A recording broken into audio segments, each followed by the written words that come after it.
They say you never really know someone until you see them at their worst. I'd argue you never really know someone until you watch them bury their mother.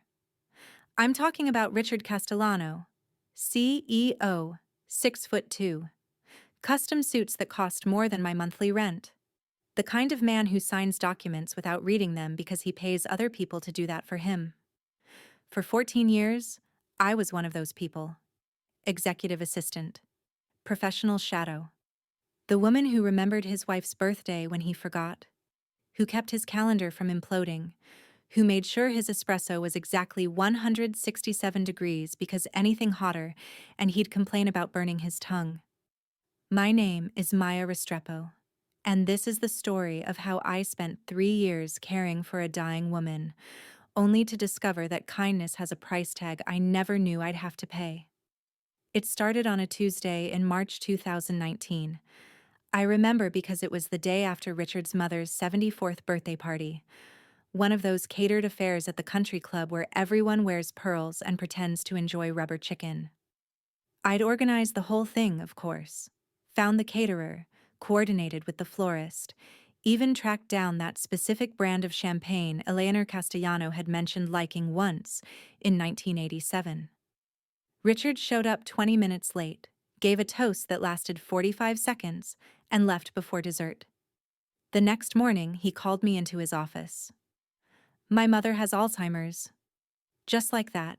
No preamble, no emotion. The same tone he used when telling me to reschedule a board meeting. I stood there holding my coffee, trying to find the right words. "Richard, I'm so sorry. How is she doing? How are you doing?" He waved his hand like he was swatting away a fly. "The doctors say it's early stage but progressive. She'll need care. I'm looking into facilities." Facilities? He said it the way you'd say, storage unit? "Have you considered home care?" I asked carefully. "Sometimes familiar environments help with—" "Maya, I don't have time to become a nurse." He was already looking back at his computer screen. "She'll get excellent care wherever she goes. Now, about the Morrison contract." And that was it. Conversation over. His mother had a terminal diagnosis, and he'd given it less attention than he gave choosing his lunch order. Something twisted in my stomach. Maybe it was the way he said facilities, like she was a problem to be solved rather than the woman who raised him. Maybe it was because I'd lost my own mother to breast cancer 6 years earlier and would have given anything for 3 more years, even difficult ones. Or maybe I was just naive enough to think I could help. "Mrs. Castellano?" Eleanor looked up from the garden where she was pulling weeds. Her hands were dirt-stained, her silver hair escaping from a clip, and for a moment she looked confused. "I'm Maya. I work with Richard. I was wondering if I could talk to you for a moment." Recognition flickered. "Oh, Maya. Richard's secretary?" "Assistant," I corrected gently, though it didn't really matter. Of course, of course. Come in, dear. I'll make tea." We sat in her kitchen, a beautiful space that smelled like lavender and old cookbooks, and I took a breath. "Mrs. Castellano, I heard about your diagnosis. I wanted to ask if you'd like some company sometimes. I could stop by after work, maybe help with errands or just talk." She studied me with those sharp blue eyes that hadn't dimmed yet. "Why would you do that? Richard isn't paying you to babysit his mother." "No," I said honestly, "but my mom died a few years ago, and I wish I'd had more time with her. I'm not trying to replace anything. I just thought, maybe we could keep each other company." Eleanor's eyes filled with tears. She reached across the table and squeezed my hand. "That would be lovely, Maya. That would be really lovely." I didn't tell Richard. I don't really know why. Maybe because I knew he'd find a way to make it about work, about optics, about how it looked for his employee to be fraternizing with his mother. Or maybe I just knew he wouldn't understand. 3 evenings a week, I'd drive to Eleanor's house after work. Sometimes we'd cook together. Sometimes I'd read to her. She loved mystery novels, the kind where the butler did it. Sometimes we'd just sit in the garden while she told me stories about raising Richard, about her late husband, about the life she'd lived before her mind started erasing it in pieces. I bought a notebook, started documenting everything, not for any particular reason at first, just because I knew how this disease worked.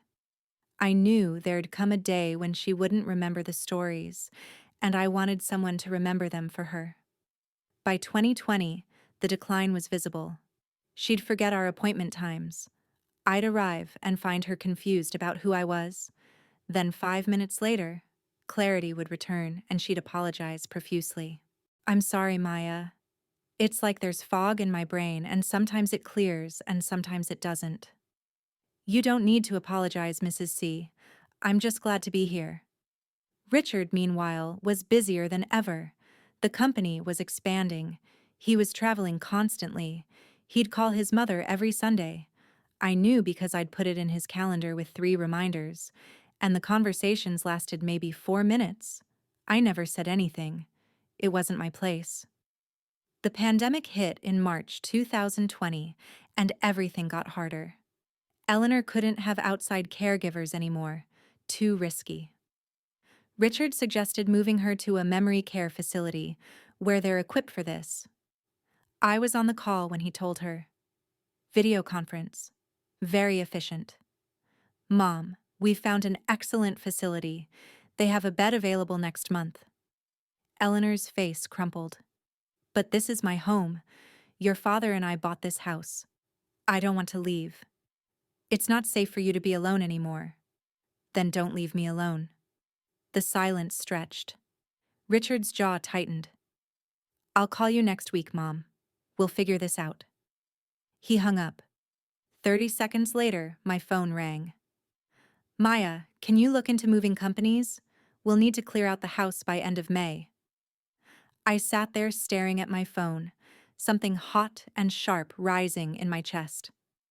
What if she didn't move? The words came out before I'd thought them through. What? What if someone stayed with her? Checked in daily? She could stay in her home? "Maya, I don't have time to—" "I'll do it." Silence. "You have a job," he said finally. "I can do both. I'll work from her house a few days a week, stop by evenings and weekends. She just needs someone to make sure she's eating, taking her medication, not leaving the stove on." "Maya, that's not your responsibility." "I know. I'm offering anyway." Another long pause. "If you're sure, I'd obviously compensate you for the extra." "No." The word came out harder than I intended. "This isn't about money, Richard. I'm doing this because she needs help and I can give it. That's all." I could hear him breathing on the other end of the line. "Okay," he said finally. "Thank you." He never asked why, never questioned my motives, never seemed to think it was strange that his assistant was willing to spend her free time caring for his mother when he wouldn't. Maybe he didn't want to look too closely at what that said about him. 3 years. That's how long I cared for Eleanor Castellano. 3 years of morning medication checks and evening dinners. 3 years of reading the same mystery novel over and over because she'd forget we'd finished it. 3 years of gentle redirections when she thought her long-dead husband was late coming home from work. 3 years of watching a brilliant, vibrant woman fade in increments. My notebook filled up. Then a second one. I documented everything. Not just the medical stuff, but the moments in between. The day she forgot Richard's name but remembered mine. The afternoon she taught me how to make her mother's pastels recipe, muscle memory guiding her hands even when her mind couldn't recall why she knew how. The night she looked at me with complete clarity and said, "You've been so kind to me, Maya. Kinder than I deserve." "You deserve all the kindness in the world, Mrs. C. My son doesn't know how lucky he is to have you." I didn't correct her. Didn't say that Richard barely noticed me beyond my function as his professional problem solver. That in 14 years he'd never once asked about my life, my family, my dreams beyond how efficiently I could manage his calendar. Eleanor reached for my hand. Promise me something? Anything. Don't let him take you for granted. You're not a convenience. You're a person. A beautiful, generous person. Don't forget that. I promised. Squeezed her hand. Helped her to bed. 2 weeks later, she didn't recognize me at all. The end came faster than I expected. September 2022. Pneumonia. Common in late-stage Alzheimer's patients. Eleanor was hospitalized on a Thursday. I sat with her for 16 hours straight, holding her hand, reading to her even though I don't think she could hear me anymore. Richard flew in from Singapore on Friday, stood at the foot of her bed for 20 minutes, then went to the hospital cafeteria to make some calls. She died on Saturday morning at 6:47 a.m. I was there. Richard was not. He'd gone back to his hotel to get some rest. When I called to tell him, his voice was flat, tired. Thank you for being there, Maya. I'll have my lawyer handle the arrangements. Take Monday off if you need it. The funeral was Tuesday. Small. Elegant. Richard gave a eulogy that sounded like it had been written by someone who'd read Eleanor's Wikipedia page, but never actually known her. I sat in the back, crying quietly into a tissue, while Richard shook hands and accepted condolences with the same polite distance he used at board meetings. Afterward, at the reception, he found me. Maya, thank you for everything. I know you went above and beyond these past few years. She was a wonderful woman, I managed. She was. He paused. I'll see you Wednesday morning. We have the quarterly review. And that was it. His mother was buried, and 48 hours later, we were back to business. Wednesday morning, 9:15 a.m. I walked into the office with my coffee, my planner, my professional smile that I'd worn for 14 years like armor. Richard's calendar was clear until 10. I knocked on his door anyway. Come in. He was standing by the window, hands in his pockets, looking out at the city skyline. Maya, good morning. Good morning. I wanted to check in about the quarterly review. Do you need... Actually, before we get to that, sit down. Something in his tone made my stomach drop. I sat. Richard turned from the window, and his face was carefully neutral, the face he used when delivering bad news to investors. Maya, you've been an exceptional assistant, 14 years of dedicated service. I want you to know this company values everything you've contributed. Contributed. Past tense. We're restructuring the executive support team, consolidating positions to improve efficiency. Your role has been eliminated. The words hit like physical blows. Eliminated. You'll receive 2 weeks severance plus accumulated PTO health insurance through the end of the month. HR has prepared your paperwork. I couldn't breathe. Couldn't process. Your mother just died. I spent 3 years. And I'm grateful for that. But Maya, that was personal. This is business. Surely you understand the distinction. Personal. He said it like it was a separate category of existence. Like I'd been caring for a stranger in my spare time, not the woman who raised him. I need you to clear your desk by noon. Security will escort you out. My hands were shaking. Did I do something wrong? Of course not. This is purely structural. Nothing personal. There it was again. Personal. The word he used to disconnect himself from anything that required actual human emotion. I stood up. My legs felt like water. I'd like my personal items, the notebooks from your mother's house, my documentation. His eyebrow flickered. Documentation? Medical notes, daily logs. I kept detailed records of her care. Those should stay with the estate. They're part of her medical history. They're mine. I wrote them in my own notebooks, on my own time. A muscle in his jaw twitched. Fine. Take them. HR will have boxes for your desk items. I walked to the door. Stopped. Your mother would be ashamed of you. He didn't flinch. Goodbye, Maya. I sat in my car in the parking garage for 45 minutes, crying so hard I thought I might throw up. 14 years. Gone in a 10-minute conversation. 3 years caring for his dying mother. Acknowledged with "I'm grateful," and then dismissed like it was a line item on a budget report. My phone buzzed. Text from HR with details about COBRA insurance and exit paperwork. I drove home on autopilot, carried 3 boxes of my professional life up to my apartment, and collapsed on my couch. That's when I remembered. Eleanor's house. I still had a key. Richard had given it to me years ago and never asked for it back. I'd been going there even after she moved to hospice, watering her plants, making sure everything was maintained. The estate wouldn't be settled for weeks. The house was probably empty. I grabbed my key and drove. Eleanor's house felt like a mausoleum. The plants I'd been watering were starting to droop. The air smelled stale. Photos of Richard at various ages lined the mantel. Little boy, teenager, college graduation, wedding day. All those versions of him, frozen in silver frames, before he became whatever he was now. I walked through the rooms slowly, remembering. The kitchen where we'd made pastels. The living room where I'd read mystery novels aloud. The garden where she'd told me stories about her late husband. I started packing up my notebooks from the spare room where I'd left them.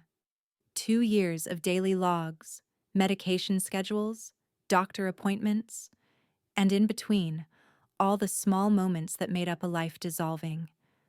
That's when I saw it. An envelope on the desk. Cream-colored, expensive paper.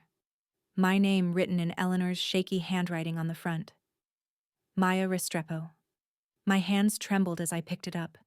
Inside, 2 things. A letter and a legal document. I unfolded the letter first.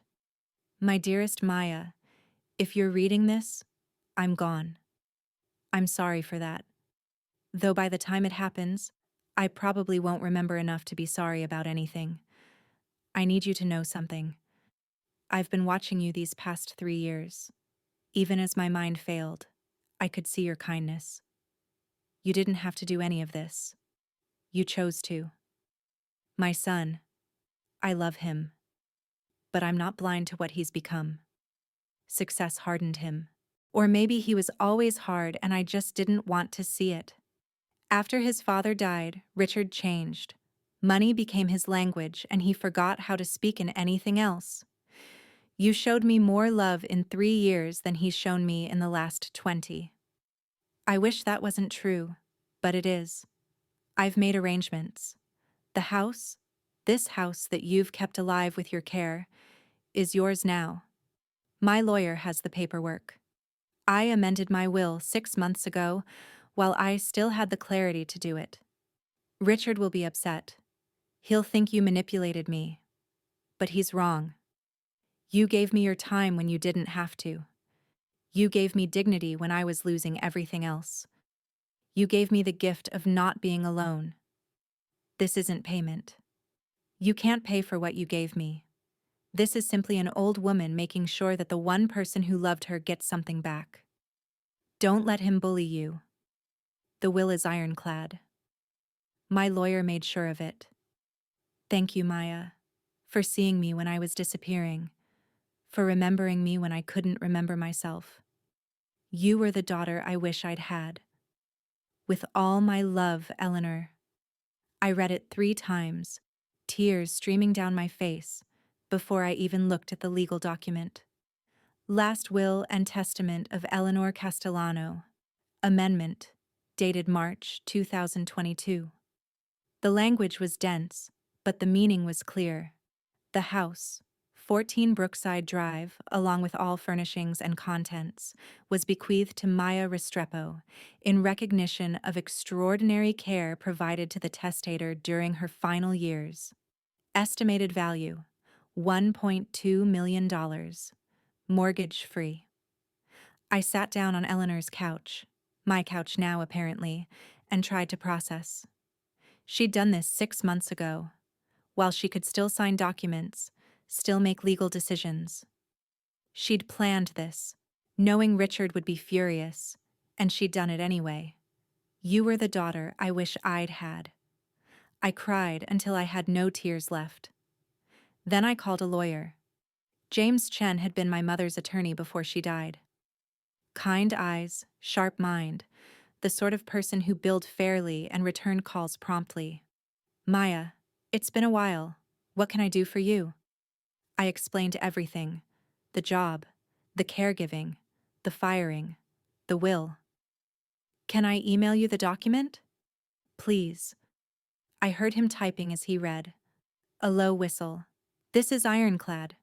Properly witnessed, notarized, filed with the county. Dated 6 months ago, which means Eleanor was still legally competent. Alzheimer's doesn't automatically invalidate legal capacity if she had lucid moments. Richard is going to fight this. Oh, he absolutely will. But Maya, you've got something most people don't in situations like this. What? Evidence. You said you kept detailed logs of her care? 2 notebooks. Every day for 3 years. Times, medications, doctor visits, conversations, everything. That's gold. That shows you had a genuine relationship, not undue influence. When did she write this letter? I checked the date on the envelope. March 15th, 2022. And your notebooks go back to March 2019. Perfect. This letter references your care starting 3 years before the will was amended. It establishes a pattern of relationship, not a last-minute manipulation. Do you have any witnesses? Anyone who saw you with Eleanor? I thought about the doctors, the neighbors, the pharmacy staff who knew me by name. Yes, multiple. Then here's what happens next. The will goes to probate. Richard, as her son, can contest it. He'll claim undue influence, that you manipulated an elderly woman with dementia into giving you her house. We'll respond with your documentation, witness testimony, and the fact that she amended her will while still legally competent. What are the chances he wins? James was quiet for a moment. Honestly? If you were some stranger who appeared in the last 6 months? Pretty good. But 3 years of documented care, doctor's notes, witnesses, and a letter explaining her reasoning? I'd say 70-30 in your favor. That's not great odds. No, but it's better than most. Maya, he's going to make this ugly. He's going to paint you as a predator who took advantage of his sick mother. Are you prepared for that? I thought about Richard's face when he fired me. The coldness, the complete absence of recognition for what I'd sacrificed. Yes, I said. I'm prepared. The will went into probate in October 2022. Richard contested it in November. His legal team filed a motion claiming undue influence, asserting that I had manipulated a vulnerable woman with dementia into disinheriting her only child. The filing was vicious. Maya Restrepo, employed as Mr. Castellano's executive assistant, exploited her position of trust to isolate Eleanor Castellano from her family and exert improper influence over her estate planning decisions. Isolated her from family. Rich, coming from the man who visited his mother maybe once a month. Ms. Restrepo had full access to Mrs. Castellano during her most vulnerable period and used this access to manipulate her into making decisions she would not have made while in sound mind. The legal fees were mounting. James was working partially pro bono, but there were court costs, filing fees, expert witness fees for the doctors who'd be testifying about Eleanor's mental state. I was burning through my savings. And then Richard did something I didn't expect. He called me. Maya. I recognized his voice immediately. My hand tightened on the phone. Richard. I want to settle this. No court, no ugly trial. I'll give you $200,000. You sign over the house. We both walk away. $200,000, a generous amount by most standards, a fraction of what the house was worth. Why? I asked. Because this is going to get messy. The press might get involved. Neither of us wants that. You mean you don't want that? A pause. I'm offering you a way out, Maya. Take it. Your mother wanted me to have the house. My mother had dementia. She wasn't thinking clearly. She was clear enough when she amended her will. 6 months before she died. Her doctor confirmed she was lucid. You took advantage of a sick woman. The accusation hung in the air between us. I cared for her, I said quietly. For 3 years. When you couldn't be bothered. When you were too busy with your deals and your travel and your calendar to spend more than 4 minutes on a Sunday phone call. I was providing for her care. You were delegating, like you delegate everything else. You threw money at the problem and called it love. And what did you do, Maya? You saw a lonely old woman with a valuable estate and you swooped in. I saw a human being who was scared and alone. I saw someone who reminded me of my own mother. I didn't ask her for anything.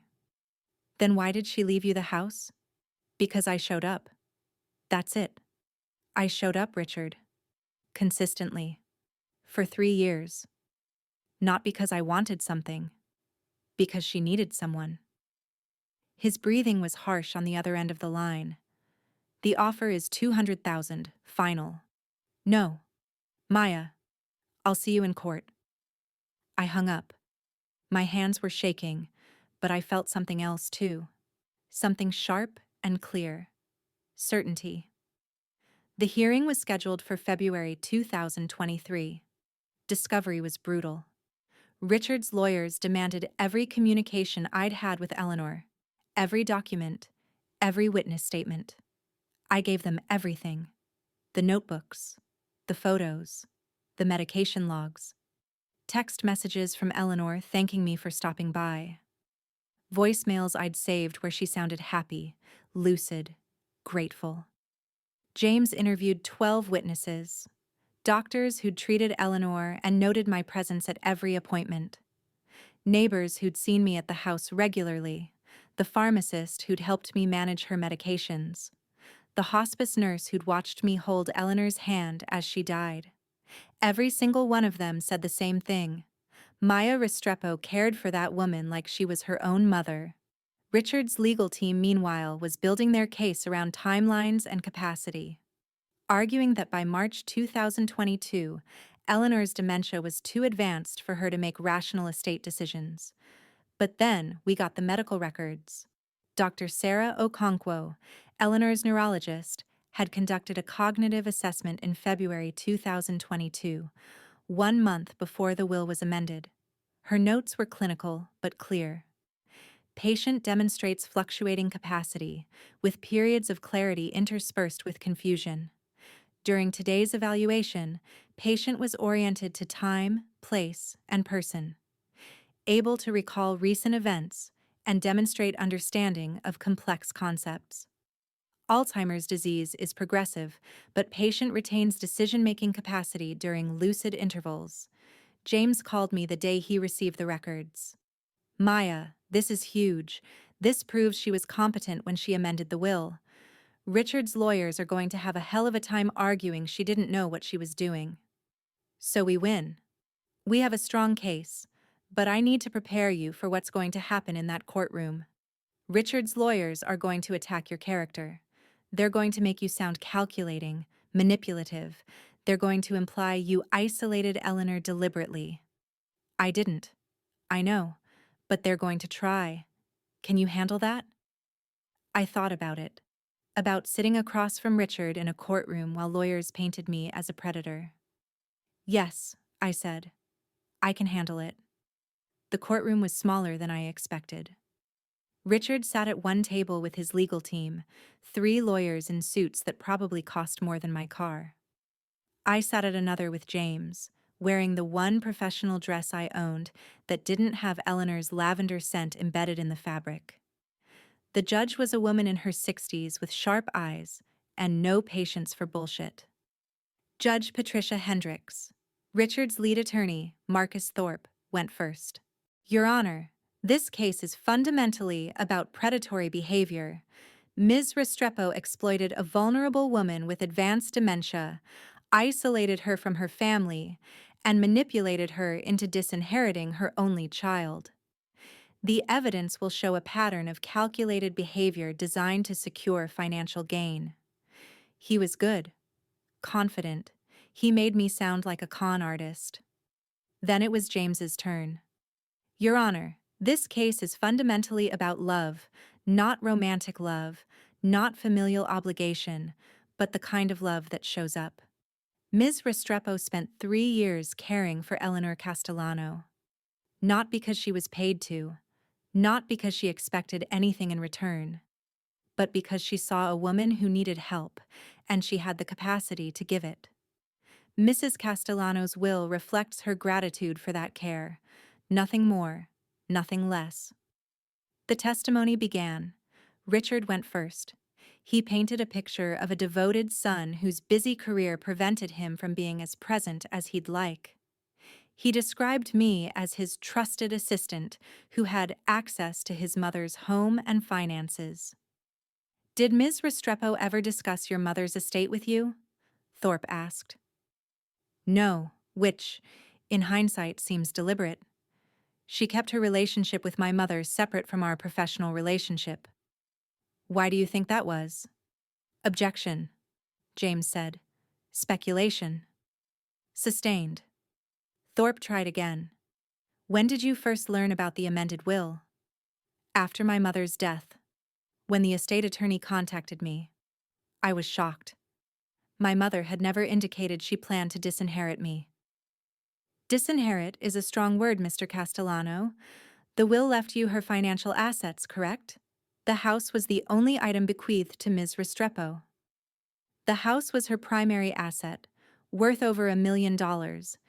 Everything else combined was less than $300,000. Thorpe nodded sympathetically. And you believe Ms. Restrepo influenced your mother to make this decision? Yes. My mother was vulnerable. She had dementia. She wasn't thinking clearly. It went on like that for an hour. Richard, playing the grieving son who'd been cheated. Then James cross-examined. Mr. Castellano, how often did you visit your mother in the last 3 years of her life? Richard shifted. As often as my schedule allowed. Can you give me a number? Once a week? Once a month? Perhaps once every 4 to 6 weeks. And how long were these visits? An hour or two. So in 3 years, you spent approximately, let's be generous and say 80 hours with your mother? I called her regularly.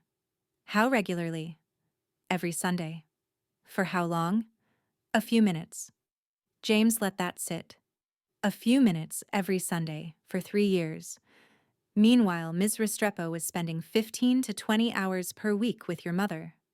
That's approximately 3,000 hours over 3 years. Does that sound accurate? Richard's jaw tightened. I was running a company. I'm not judging your choices, Mr. Castellano. I'm establishing facts. Ms. Restrepo spent roughly 3,000 hours caring for your mother, while you spent approximately 80. Is that a fair characterization? She didn't have my responsibilities.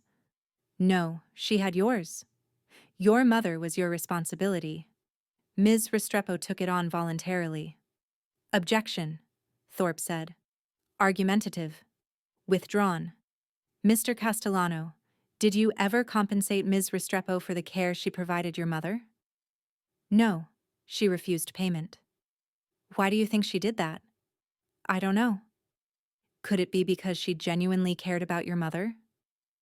Or because she had a longer plan? A 3-year plan? To befriend a dying woman in hopes she might someday inherit a house? Objection. Counsel is testifying. Sustained. Move on, Mr. Chen. James nodded. One final question, Mr. Castellano. When your mother died, where were you? I'd gone back to my hotel to rest. Where was Ms. Restrepo? Richard's face was stone. With my mother. Holding her hand as she died? Yes. No further questions. The next witness was Dr. Okonkwo. She testified about Eleanor's diagnosis, her decline, and critically, her cognitive assessment from February 2022. In your professional opinion, Dr. Okonkwo, was Eleanor Castellano capable of making informed decisions about her estate in February 2022? Yes. While she had periods of confusion, she also had periods of complete lucidity. During our assessment, she demonstrated understanding of complex concepts, memory of recent events, and the ability to articulate her wishes clearly. Did she mention Ms. Restrepo during your evaluation? Yes. She spoke about Maya frequently. She was very grateful for the care she'd been receiving. Thorpe cross-examined, trying to establish that dementia patients could be easily manipulated, but Dr. Okonkwo held firm. Vulnerability to influence doesn't mean lack of capacity. Mrs. Castellano knew what she was doing. Then came the neighbors. Mrs. Patricia Kowalski, who lived next door, testified that she'd seen me at Eleanor's house at least 3 times a week, sometimes more, for years. Did Mrs. Castellano seem happy when Ms. Restrepo was there? Oh yes, I'd hear them laughing in the garden. Eleanor told me once that Maya reminded her of her younger self. The pharmacist testified about my careful management of Eleanor's medications. The hospice nurse described how I'd stayed with Eleanor through her final hours. I've worked in end-of-life care for 20 years, she said. I've seen families. What I saw with Maya and Eleanor, that was love. Pure and simple. And then it was my turn. I walked to the witness stand feeling like I might throw up. James started gently. Ms. Restrepo, how did you meet Eleanor Castellano? She was my employer's mother. I organized her birthday party in 2019. And how did your caregiving relationship begin? I explained. The diagnosis, the offer to visit, the 3 years that followed. Did you expect anything in return for this care? No, my mother had died a few years before. I knew how precious that time was. Eleanor needed someone, and I could be that someone. Did Mrs. Castellano ever discuss her estate with you? Never. I had no idea about the will until after she died. James walked me through the notebooks, the documentation, the daily routine. Then he asked the question I'd been dreading. Ms. Restrepo, Mr. Castellano's attorneys have suggested you manipulated a vulnerable woman for financial gain. How do you respond to that? I looked at Richard. He wouldn't meet my eyes. I loved her, I said simply. Not because she was rich, not because I wanted something. I loved her because she was kind and funny and scared and alone. I loved her the way I wish someone had been there to love my mother. If wanting to make sure she wasn't alone at the end makes me manipulative, then I guess I'm guilty. My voice cracked. I steadied it. But I didn't take anything from Eleanor. She gave me something. And the fact that her son can't understand the difference tells you everything you need to know about why she made the choice she did. The courtroom was silent. Then Thorpe stood up for cross-examination. Ms. Restrepo, you were Mr. Castellano's employee for 14 years, correct? Yes. And during that time, would you say you were well compensated? I was paid fairly for my work. But you wanted more, didn't you? You felt underappreciated. Objection, James said. Relevance? I'm establishing motive, Your Honor. I'll allow it. Answer the question, Ms. Restrepo. I took a breath. Yes. I often felt underappreciated. I worked very hard, and Mr. Castellano rarely acknowledged that. So when his mother showed you appreciation, that must have felt good. Of course it did. Good enough to want to keep it going? To make yourself indispensable to her? I wasn't trying to be indispensable. I was trying to be present. Ms. Restrepo, when were you terminated from your position? September 14th, 2022. The day after Mrs. Castellano's funeral? Yes. And when did you discover this alleged bequest? September, 17th. 3 days later. Thorpe let that hang in the air. You were clearing out her house? Yes. I had a key. I'd been caring for. So you had access, alone, to a deceased woman's home, where you conveniently found a will leaving you her most valuable asset. Objection. James stood. Counsel is implying facts, not in evidence. Sustained. Rephrase, Mr. Thorpe. Thorpe nodded, turned back to me. Ms. Restrepo, the house you stand to inherit, if this court rules in your favor, is worth approximately $1.2 million, correct? Yes. And your severance package from Mr. Castellano was 2 weeks' pay, about $8,000. 1.2 million versus 8,000. That's quite a difference. The money isn't why I cared for her. But it is why we're in this courtroom today, isn't it? No. We're here because Eleanor wanted to thank me for showing up when her own son wouldn't. Thorpe's smile tightened. No further questions. Closing arguments were brief. Thorpe painted me as a calculated opportunist who'd seen a vulnerable woman and a valuable asset. James painted Richard as an absent son who couldn't comprehend that love isn't always transactional. Then we waited. Judge Hendricks said she'd review the evidence and issue a ruling within 2 weeks. I went home and cried for 3 hours. Then I went to Eleanor's house, maybe my house, maybe not, and sat in her garden. The roses she'd planted years ago were blooming. She'd told me once they were called peace roses because they bloomed even in difficult conditions. I thought about her hands in the dirt, teaching me how to prune them properly. You have to cut away the dead parts so the new growth has room. I wondered if that's what this whole thing was. Cutting away dead parts. The ruling came on a Friday. James called me at 9 a.m. Maya, we won. I couldn't speak. Judge Hendricks ruled that Eleanor Castellano had testamentary capacity when she amended her will, that your relationship was genuine and well documented, that there was no evidence of undue influence.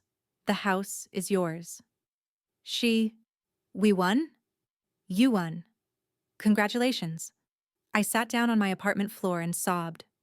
Relief, grief, vindication, exhaustion. All of it at once. The written ruling was 12 pages long.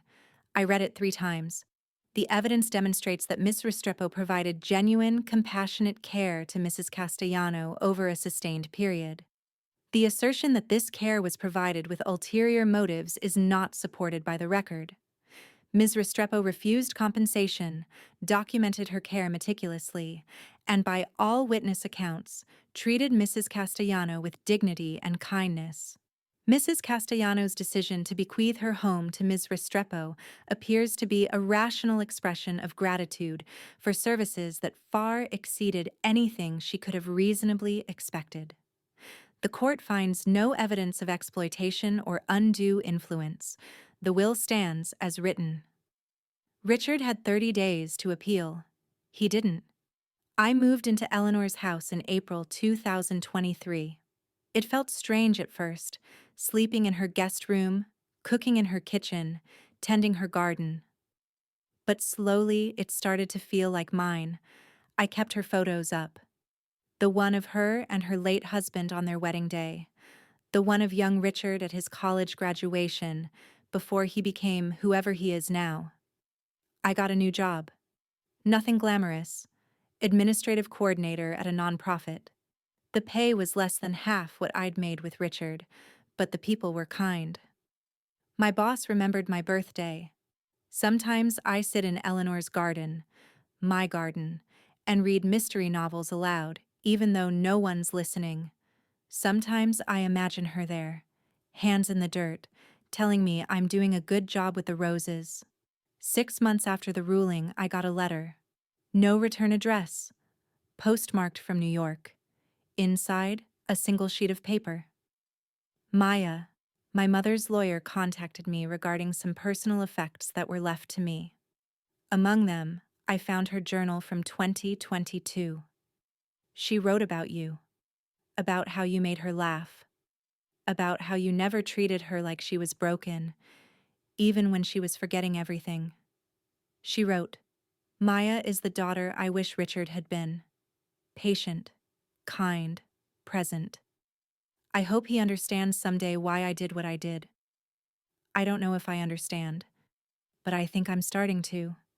I'm sorry for how I treated you. At the funeral. After. In court. You deserved better. You gave my mother something I didn't know how to give. Maybe couldn't give. I don't know. I hope the house brings you happiness. She would want that. Richard. I folded the letter carefully and put it in one of Eleanor's old recipe boxes. I didn't respond. Some things don't need a response. People ask me sometimes if it was worth it. 3 years of caregiving. The ugly court battle. The accusations. All for a house. But they're asking the wrong question. It was never about the house. It was about showing up for someone who needed showing up for. It was about 3 years of small kindnesses that added up to something bigger than I understood at the time. Eleanor gave me the house, yes, but she also gave me something else. She reminded me that I'm not just what I do for other people. I'm not just an assistant, a caregiver, a function. I'm a person who deserves to be seen, to be valued, to have my kindness recognized. Richard never understood that. Maybe he does now. Maybe he doesn't. It doesn't matter. I'm sitting in my garden, in my house, watching peace roses bloom in difficult conditions, and I'm finally at peace. So what do you think? Was Maya manipulative? Or was Eleanor simply rewarding genuine love? The court decided. But I'm curious what you think. Leave your verdict in the comments.